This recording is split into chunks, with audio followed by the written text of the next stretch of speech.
Welcome to Dr. Anila, who is from the MPUH, and she has a lot of expertise in this area. So we'll invite her to talk about membranous nephropathy. Thank you, sir. Respected chairpersons and dear friends, it's truly a great honor to be back here.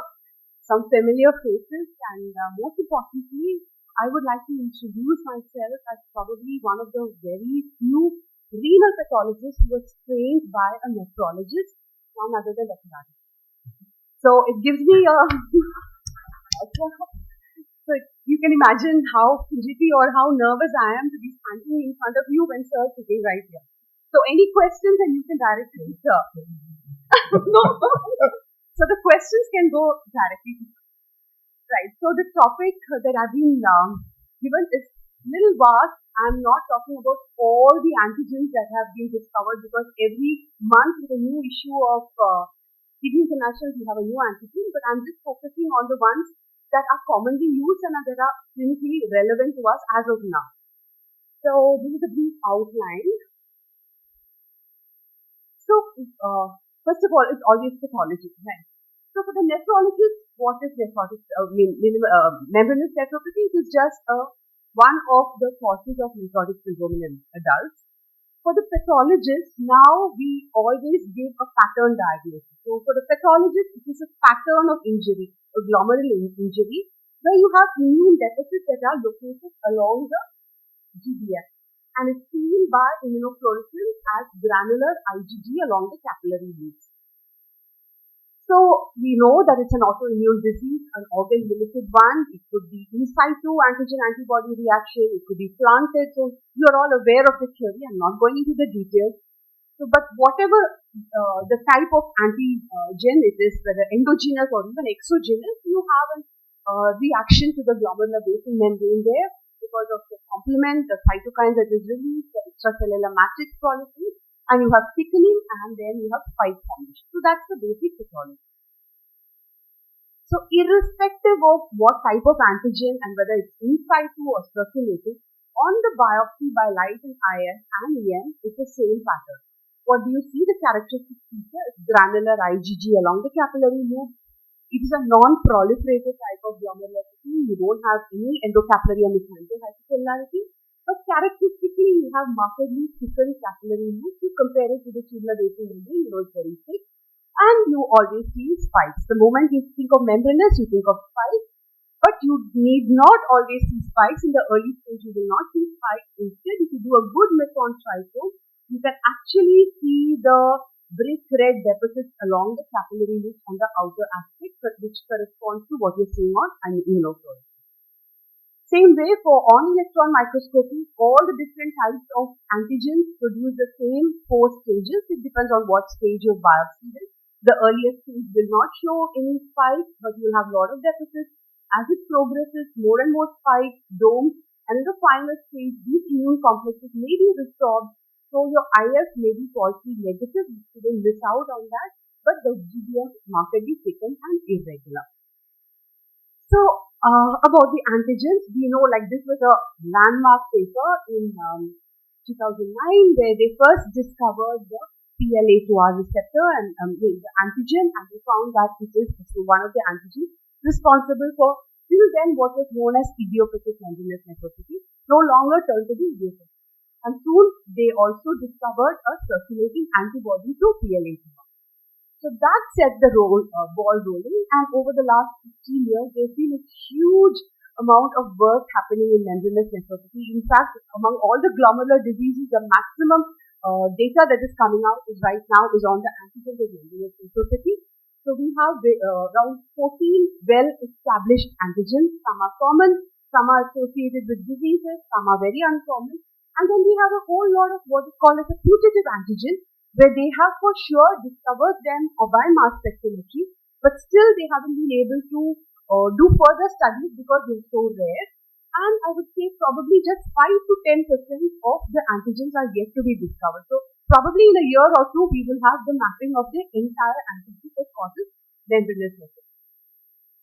Now a little bit more about these antigens. This is the publication from Mayo Clinic, and probably that represents what is seen in North America.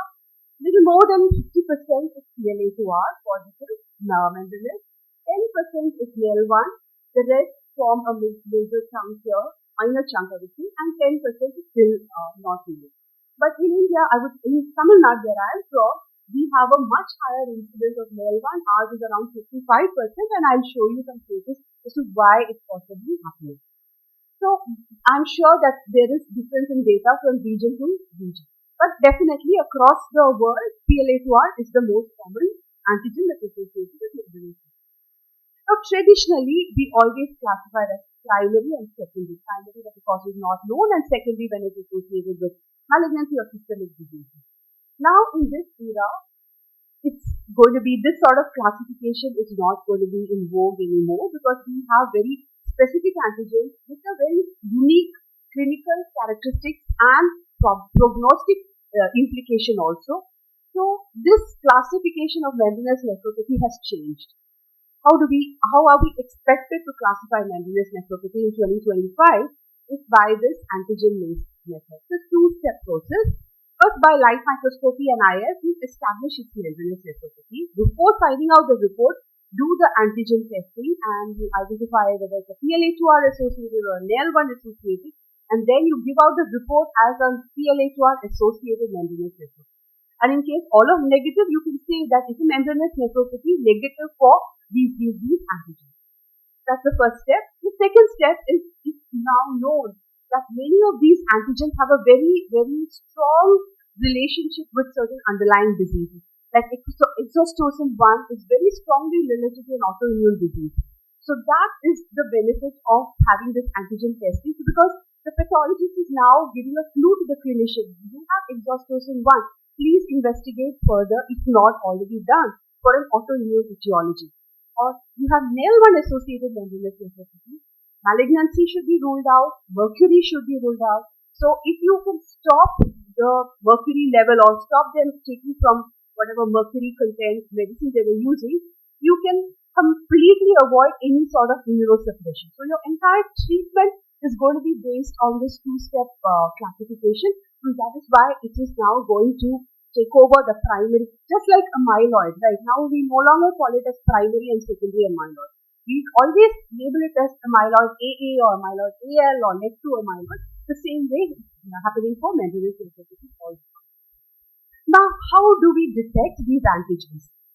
You can do it by 3 methods. By serology, where actually the antibodies to the antigen are detected, or you can detect these antigens directly on the tissue, on the kidney biopsy tissue, or the gold standard is mass spectrometry, where you can identify the antigens from the tissue. Little bit about each. Serology, there are 3 methods. You can do an ELISA or an immunofluorescence assay or a Western blot. The most popular one being immunofluorescence, which is a semi-quantitative. They can give you the titers, so it's very easy for you to monitor the disease. And we know that serology, by 2021, the KDIGO guidelines have included serology testing for PLA2R as a diagnostic step, taking away the need for doing a kidney biopsy. That is how specific it is. So serology has a very important role in the diagnosis of membranous nephropathy. Also, for the disease progression, I'm sure Dr. Ramcharan will be going in detail. So you can monitor the disease with serology. That again is helpful. But as of now, we have only serology for PLA2R and THSB7. We don't have it for the rest of the antigens. So what are the disadvantages of doing serology? It is so popular. One, yes, you cannot use it on patients who have diabetes, because the nephrotic syndrome could be because of diabetes also coexisting. Whenever the creatinine is elevated, it is not recommended by KDIGO guidelines. Also, there are false negative and occasional false positive tests, especially ELISA, which is not the best method. And when you can avoid a biopsy, why still do a biopsy? A biopsy is better than a serology testing, because you can identify any coexisting disease or any chronicity with the biopsy. So having said that, kidney biopsy has always been the tool for diagnosis of membranous nephropathy. It also gives you an idea of a coexisting disease. Like diabetes is so common, very often we see diabetic nephropathy and membranous nephropathy in the same biopsy. You can have IGA nephropathy or anti-GBM with membranous. So membranous can be associated with a lot of other diseases. Also, you want to assess the chronicity. You want to know percentage of glomerular sclerosis. You want to know the percentage of ESTA, arteriosclerosis. So before you start your cytotoxic therapy, you want to know the baseline status of the kidney. That is obtained only on a kidney biopsy. And of course, now we can directly identify the target antigen on the tissue. So these are all images of IgG of cases. Each pattern, although I said all cases of membranous are IgG, there are certain subtle clues, the previous one, which can suggest which could be the possible antigen. That this is one case of membranous nephropathy, granular diffuse staining. This is another case of membranous nephropathy, but this has a very motif in appearance. Some areas are staining well, some are not staining. This is very, very likely to be NEL1. We've seen that a lot of our NEL1 cases have only a segmented staining. Though you cannot rely on this, but this gives you a clue as to which antigen to test first. Same way, if you have staining on the mesangium in addition to the capillary loop, you do for those with, associated with autoimmune diseases. Segmental, I already told you. If you have deposits in the glomerular basal membrane as well as in the tubular basal membrane, it's again autoimmune disease or even semaphorin 3B, which is common in pediatric population. You see them in the tubular basal membrane. So all the IF of IgG will give you a clue as to what antigen to test. Now coming to actual testing of the antigen. So how do we test for the antigen on the kidney biopsy? There are three ways by which you can do it. The most popular way is by immunohistochemistry. Like that's there done in every lab. Like we do for C4D, we do SV40 for BKV, DNA JB9, all that is done by IST. The same way you can do IST. That's on a formalin-fixed paraffin embedded tissue. You can do an immunohistochemistry on fresh frozen tissue. Your IF tissue can be taken and immunohistochemistry done. I have a personal preference for this because this compared to this gives a much crisper staining and without much of a background staining. But then again, it's lab to lab. All the three are, there's no difference unlike ELISA versus IF test. Here all are identical. It's what you're comfortable, your lab is comfortable. Then finally, there is a paraffin immunofluorescence where you have to do an antigen retrieval step. There is a pronase digestion and then you do the paraffin immunofluorescence. So these are the three techniques by which the antigens can be discovered or identified on the tissue. As of now, commercially available kits are available only for these five: PLA2R, PHSD, NEL1, SEMA and exhaustion. The rest of the antigens we have to depend on mass spectrometry. So that is one of the biggest drawbacks of serology, that you are after testing for these five and all five are negative, you will have to say, okay, I tested for this, it's negative, it could be one of those in the list which we don't have a serology or antibody. Second is the presence of positive controls like hematopoietic stem cell transplant associated FAT1A antigen. How often do you get a patient like that with membranous nephropathy to have a positive control? So even if you can procure a kit or get a kit manufactured, you need to run controls. So because of the rarity as of now, that's a big drawback. Technical issues like interpretation, background staining, how comfortable the lab is in doing a pronase digestion, those are slight limiting factors. But most important, I would say, for each antigen you cut, so you want to do PLA2R, NEL1 and exhaustion. So you have to cut three different levels. One section goes for PLA2R, one section goes for... So by the time you test all of it, there would not be any tissue left. After all, it's a core biopsy and you've already done HEPA, silver, trichrome on that. So it's on the remaining tissue that you're testing the antigen. So it's possible that sometimes, especially if you don't have a good yield of glomeruli, you may not be able to do the test because of that. That's a big limiting factor on a practical basis. Now coming to the gold standard is mass spectrometry. Now everybody is familiar with mass spectrometry. It became very popular during the amyloid typing time and now membranous nephropathy has made it very popular. What is it? It's a method by which you analyze what the protein is based on its mass to its charge ratio. So the weight of each protein or a peptide is measured and is compared with a known database and that's how you identify it. we are all aware of the last one. Like when we talk of mass spectrometry, we say laser capture microdissection mass spectrometry. So that is done on paraffin tissue. But that's not the only substrate from which you can do mass spectrometry. Mass spectrometry, in fact, PLA2R and PHSDA7A was discovered from the serum of patients using mass spectrometry. You can do on a frozen tissue by eluting out the immune complexes using this protein G immunoprecipitation. I have no practical experience in this, so this is all theoretical knowledge. But just to let you know that mass spectrometry can be done from serum, from frozen biopsy, and from the paraffin tissue. And this is how the technique is. Frozen section, normally when we do our stains, we cut it at 2 to 3 microns, like IGA Nephropathy. But here, the same section, the same block, you cut it at 8 to 10 microns. And then you have a special microscope which has a laser. So under the microscope, you map out the glomerulus, and using the laser, you cut out only the glomerulus. Because you don't want the tubules and intestines, they all have a lot of proteins. You don't want them to interfere with your testing. So you exclusively pick out the glomeruli, cut it out, you digest that, the protein, and then it's put into a mass spectrometry which has 3 components. These have to be ionized, these peptides have to be ionized, because only then will they get deflected. And they are separated based on the charge and the weight. And finally, they measure what is called as a spectral count, basically to say how much of volume it is. So it's a semi-quantitative result. So the result, this is from Dr. Sethi's paper. This is how it comes out. So this is one patient with PLA2R. If you can see the slide clearly, in addition to PLA2R, it has identified complement, it has identified IgG, it has also identified a lot of extracellular GBM material like vimentin, actin, laminin, etc. So all the protein content of the glomerulus is identified, and then it says what is the spectral count. So this is the spectral count. Normally it's usually less than 10, but this is significantly high. So that is how they identify each protein by mass spectrometry. The most important part is what is the clinical implication of doing all this. Diagnosis, to monitor the disease, most importantly about the etiology, and some of them have a prognostic value.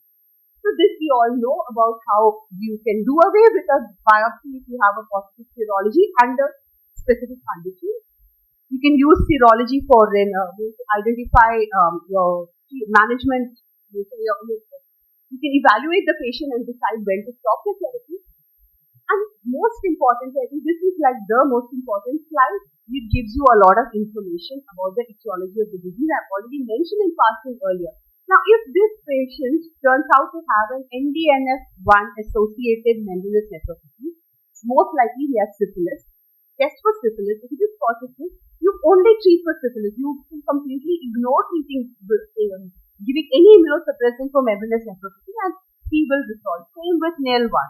Same with PSC, which is associated with NSAID abuse. And these are with autoimmune diseases. So that gives you a very, your treatment, your entire treatment changes with the type of antigen that you identify.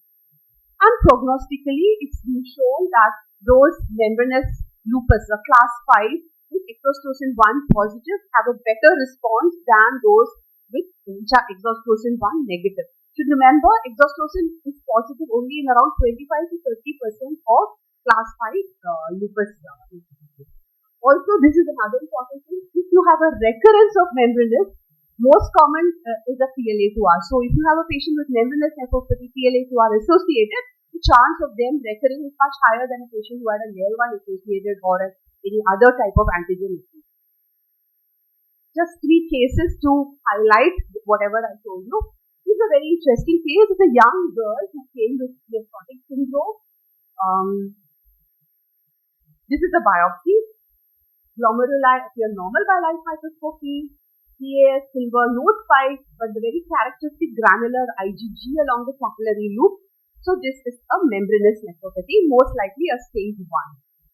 So we don't end with that. We have to now find out what is the antigen. So this is a study that we did on our pediatric patients. Pediatric patients with membranous nephropathy, we found that yes, PLA2R is the most common antigen even in pediatric population.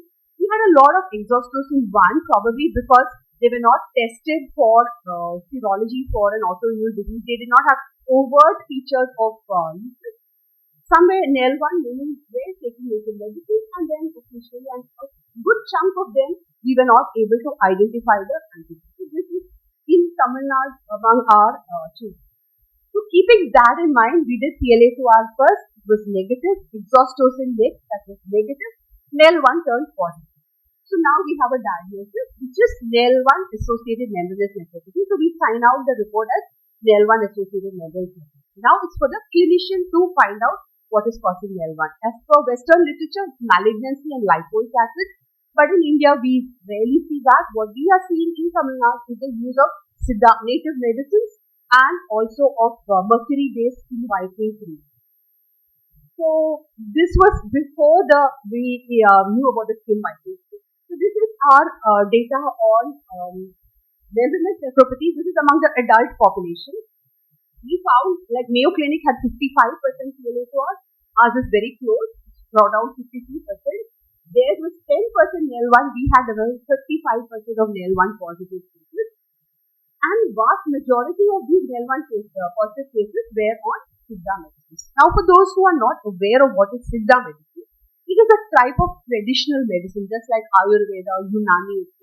It is very popular in Tamil Nadu, and it is thought that it was brought in by the Chinese traders who came many years ago, because it has a lot of relation with the Chinese native medicine. And these Siddha medicines are prepared, the basis of this medicine is mercury, heavy metal. Mercury, sulfur, mica, arsenic, it has a whole lot, including shells and horns and organic material. And that is what is causing the disease here, the high mercury content. So for keeping that in mind, now let's go back to this child. Because it was NEL1 positive, now or the moment it's NEL1 positive, the nephrologist do a blood or a urine test for mercury level, and this is significantly elevated. So then, and you should remember a little thing, this is from a place in Kerala. Now, Siddha medicine is very popular in Tamil Nadu. In Kerala, it is Ayurveda. And not just that, those of you who know more about Ayurveda, this is from a place called Kottakkal. And Kottakkal is the hub for Ayurveda. People across the world come to the Kottakkal Arya Vaidyashala for their Ayurvedic treatment. So this girl happened to be from the center of Ayurveda, but the parents were completely sure that they have not consumed that girl had not consumed any sort of Siddha medicine or Ayurvedic medicine. But still the mercury was high. So then we started asking, is there any dental caries? Because earlier they were using dental amalgam which had mercury, but none of it. Finally, the mother just said, yes, probably 2 weeks or 2 weeks before starting this, she was using the skin whitening cream. She immediately got the cream tested for mercury, and you can see it is more than 1,000 times above the upper limit that is permitted by the FDA for mercury in fertility. So that was the culprit. Stop the cream and the proteinuria comes down. I'm just taking a few extra minutes to show this particular center, the nephrologists there, they're very, in fact, they were calling me up saying, Anila, don't you think you're getting too many NEL1 positive? I said, this is there. They couldn't believe it because this is from Kerala and not Tamil Nadu, where Siddha is popular, but they went and completely evaluated all the cases. We had 15 cases of NEL1 positive membranous, and we surprised 13 of them were using skin whitening cream. Out of which only the 2 elderly people who were not using it, none of them were associated with malignancy, and this is what is interesting. They had a PCR of above 10 in most of them. Just by stopping the drug, you can see how the UPCR has come down so significantly over a matter of months. So without giving immunosuppressants except for a few patients, the complete remission happened over 10 months. And a partial remission is achieved within nearly 5 months. So this was how a NEL1 associated the immunostaining and the significance of identifying the antigen completely changed the management for this child. No immunosuppressant was given. Case 2. This is a 62-year-old lady who's been hypertensive for more than 10 years, not a diabetic, with nephrotic syndrome, with active proteinuria. They did a serum PLA2R which was positive. But the nephrologist decided to do a biopsy because the creatinine was elevated, and this was in the early time when they were not very confident not to do a tissue biopsy. What does a biopsy show? This does not look like membranous nephropathy, does it? It has a nodular mesangial expansion. And the nodules are weak on pH, completely silver negative, very suggestive of a myeloid. More congruent turned out to be positive. So it is a myeloid.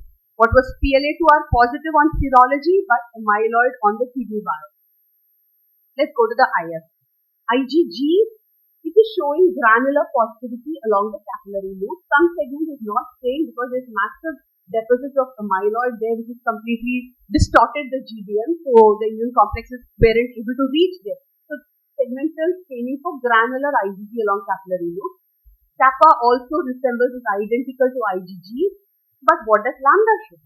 In addition to the granular IgG, it is showing the mesangial nodules where the amyloid was deposited is lambda positive.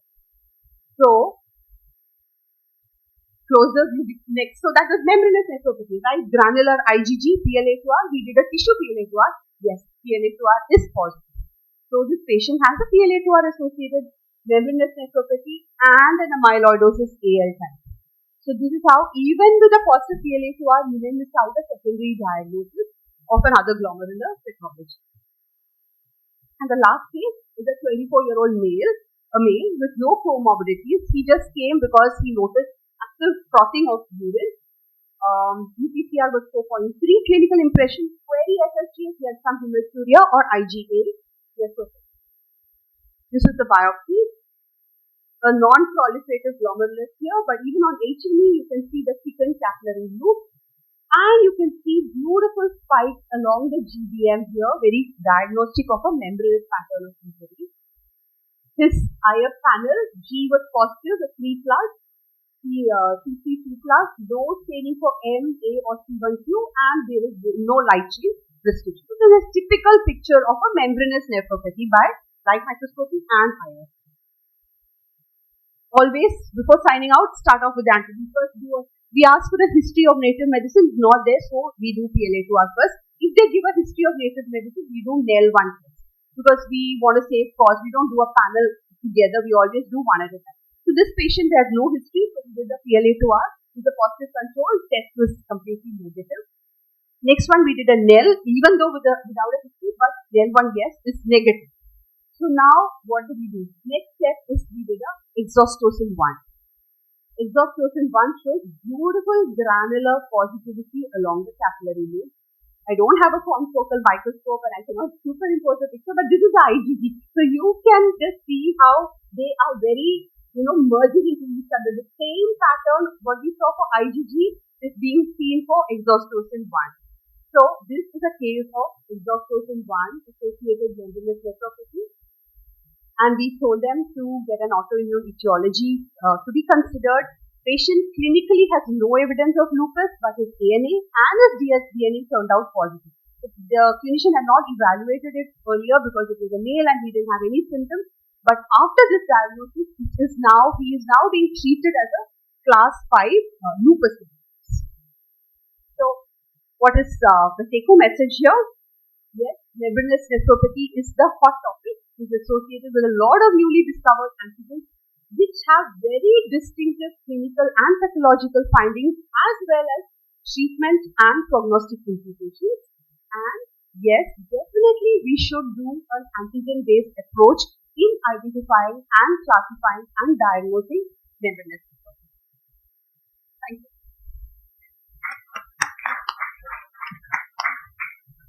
Thank you, Anila, for a wonderful lecture and any questions. Yes, sure. Good morning. Thank you.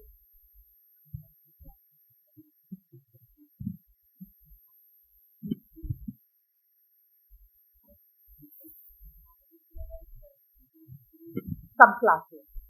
I don't think so. When PLA2R was first discovered and we started doing PLA2R, we did a study and we found that most of them were IgG4 positive. So that was used as a surrogate marker, and if it was not IgG4 positive, we considered it as a secondary membranous. But now with antigen, there is really no role. So they say NEL1 is IgG1, TNA2 or THC is IgG. When you have an antigen, let's just do that directly. And one more thing, ma'am. In a known case of lupus, if you are getting class 5, is there any role for testing further antigens like K2R and exostosin? To be honest, I have never seen a double positive. Like if the patient, if you are doing a lupus, it's a confirmed lupus, and you still want to do first, I would suggest just do an exostosin 1 because it's prognostically significant. Exostosin for 1 lupus have a better prognosis even with a proliferative component. If it's a class 3 and class 5 and it's exostosin positive, they have a better prognosis than a plain class 5 exostosin negative. So that is the antigen you should test for. I really don't think you should do everything else because in my experience, I've never seen, though now actually Dr. Sami Nazar from Mayo had sent a mail asking if we have cases of double positive because he is coming out with a multicentric study picking up 1 or 2 rare cases of dual positivity. I didn't have anything to offer because we are not doing mass spectrometry. We wanted mass spectrometric based diagnosis, which is very rare, extremely rare. Last thing, ma'am. Is mass spectrometry available in India? As of now, no. Though I don't know whether PGI, Dr. Ritambra had said she's starting. It's not yet started, right? Yeah. So no. It's only those 5 antibodies as of now that you can. Thank you, sir. There are a lot of mass spectrometers available in non-nephrology and in science sector. I try, and many commercial as well as institutions that have mass spectrometers but don't know how to use it. I tried it for some other molecules, not for nephrotic or infected. We were trying to set up for hepcidin, PhD1 and PhD2. We could not set it simply because we need to know the exact mass characters of the original molecule that we are looking for. So going to them for specific questions work, we are going to do an exploratory mass spectrometry. Unknown mass spectrometry, then it becomes so difficult to pick out what you want to pick out.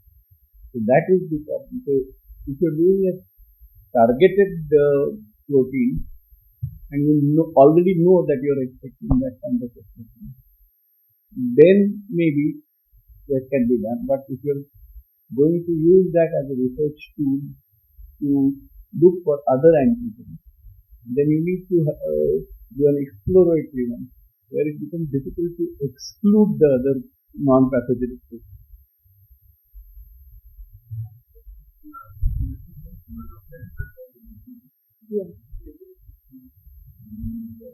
Yes. But you can do what Asana Lab doesn't do laser detection. They do that protein G immunoprecipitation. They mute out. So there are other ways of doing it also. But then somebody has to be completely dedicated to that. You cannot have run a regular lab and do it. Ma'am, comment on ISC plot was positive and blood testing serology negative. So how frequent it is and is there anything specific to do about this? Yeah. We've had a few cases that was all done by ELISA. ELISA can give false negative thing. That's why now most of the nephrologists in Chennai are doing by immunofluorescence assay, which correlates better with the tissue. Tissue is definitely better than serology, for sure. And immunofluorescence assay is better than. It has to be positive. When you find on ISC, the blood has to be positive. When we do. Sometimes it can be called something as a sink effect. Yes, sink. That is the thing. When it's a low titer, whatever was there was all in the glomerulus. So serology can be negative that way also. But it should be rare or not a common. That is rare. Yeah. Okay. That should be like massive low titers and all of that in the glomerulus. The sink effect. Quick question. You mentioned antibody in this case. Why are you testing for antigen in the glomerulus as opposed to because the antibody is IgG. When you're getting IgG granular, that is the antibody against the antigen. Yeah. So you need to interest in antibody against this antigen because that is the protein that is present in glomerulonephritis. No, it is not. That's the thing. NEL1 is normally not present. So NEL1 is not a normal protein of the glomerulus. Now, why does mercury cause so much of NEL1 positivity? It is thought that mercury will bind with the sulfide bonds in the proteins and it will break the sulfide bonds and it will open some epitopes. So you have neo-epitopes, some of which being the NEL1 which is critical there. So that is how it is. So that is why we would like to test the antigen analysis. Thank you. Or this, thank you.